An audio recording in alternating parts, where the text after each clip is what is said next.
Господине Даов, денеска е светскиот ден на јогата, кој што пред известен период Обединетите нации го донесе како одлука да се одбележува и ова техника или дисциплина. На самиот старт би сакал да ми одговорите. Што е всушност јогата? Јогата како мултидисциплина представува систем на физички вежби, вежби за дишење и психички вежби, што викаме ние медитација. Медитација за некои кои не се добро или доволно упатени, сметат дека е тоа нешто кое се коси со сегашниот начин на размислување, со нашата православна вера или со било која вера, затоа што во сите земји каде што има многу разни вери се практикува јога, но медитацијата е всушност дисциплинирање на мисловниот процес. Значи, јогата представа мултидисциплина каде што на некој начин активираме се.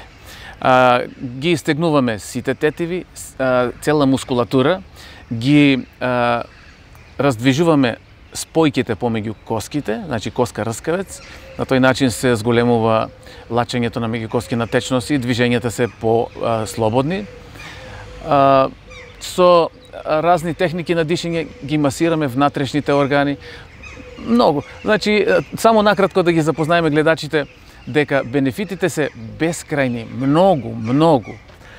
Пред малку спомнавте, господине Даов, дека оние кои што ја практикуваат јогата, дека имаат одредени бенефити.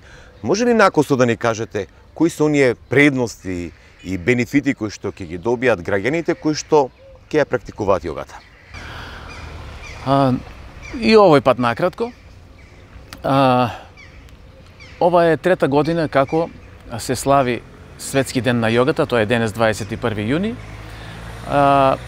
Со едногласно на една резолуција на Обединетите нации е донесено дека е многу потребно да се има за одбележување еден таков ден, затоа што целокупното здравствена состојба на човештвото е во назадна линија. Значи, нема човек без дијагноза. И затоа тие луѓе, водечките луѓе во светот, одлучиле да се постави еден таков ден, со што би се поттикнало размислувањето и да се подигне нивото на здравствена заштита или здравствена самозаштита, затоа што со практикување на било каков спорт, физичка активност или слично, се освежува телото. Но сите се сложни, не е тоа само моје мислење, дека бавните движења и стегнувањата не го заморуваат телото, ја возобновуваат сопствената енергија, особено професионалноста кој со седење пред компјутер, со седење за овие што се манипулативни работници што работат со седење. Значи во пределот на задрамениот појас се блокира сопствената енергија и ние сме, иако спиеме доволно, иако јадеме се што мислиме дека треба, сепак сме мамурни, нерасположени и така натаму. Сум зборувал на повеќе емисии на нашата телевизија Канал Вис, но и сега ќе кажам дека проветрувањето на застоениот воздух што го имаме во себе, исто така е многу важно. Значи, начинот на дишење. Така да, секој граѓанин кој има прилика да се најде во природа, дишете слободно, дишете длабоко. Господин Даов, има ли интерес кај струмичани за јогата како мултидисциплина да ја користат? И може ли да ни кажете во тој контекст, има ли одредени пречки, граници, кој се може да ја практикува јогата? Најдобро е секој интересент.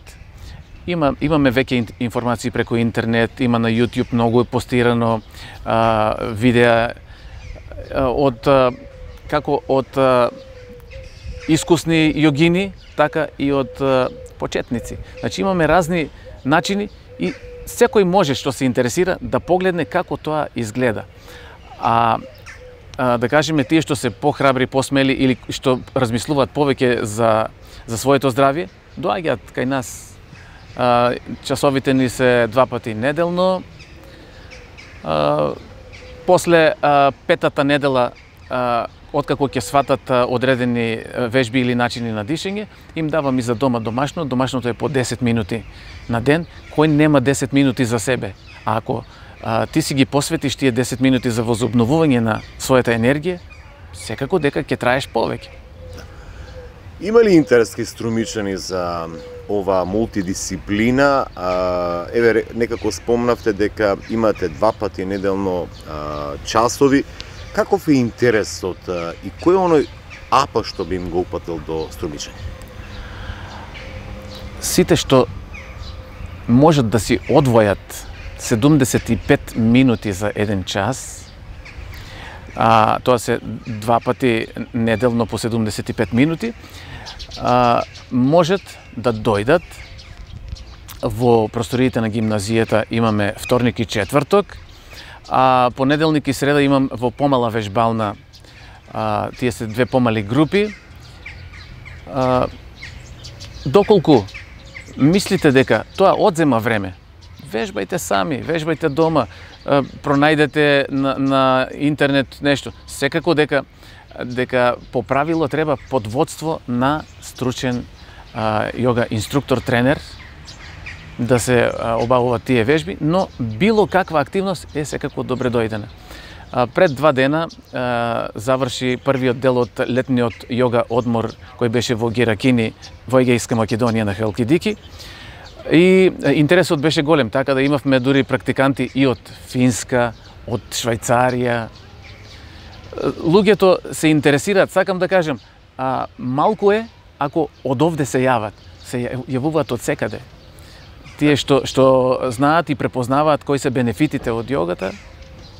Има ли одредени граници, одредени пречки? Мислите на старосна граница или здравствена? Кој се може да биде и да практикува јога? Дали може секој тоа да го прави? Секој може да работи јога. На 2 сезони до лани имав на 2 наврати по една група јога и за трудници, за бремени. Значи, кога бремените можат, што останало за останатите? Така да старосна граница не е ограничена, иако немам критична група за детска група. Од септември имам најава од загрижени родители кои се почесто се жалат на сколиоза и кифоза, тоест искривување на рбетот од претешките училишни чанти, но исто така и од предолгото седење на компјутер, телевизор или таблет, што играат децата во денешно време.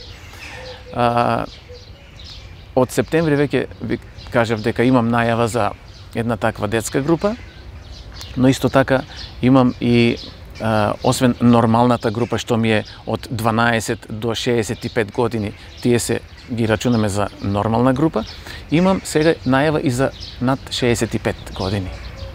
Далф, јас ви благодарам на ова интервју. Ви благодарам на поканата.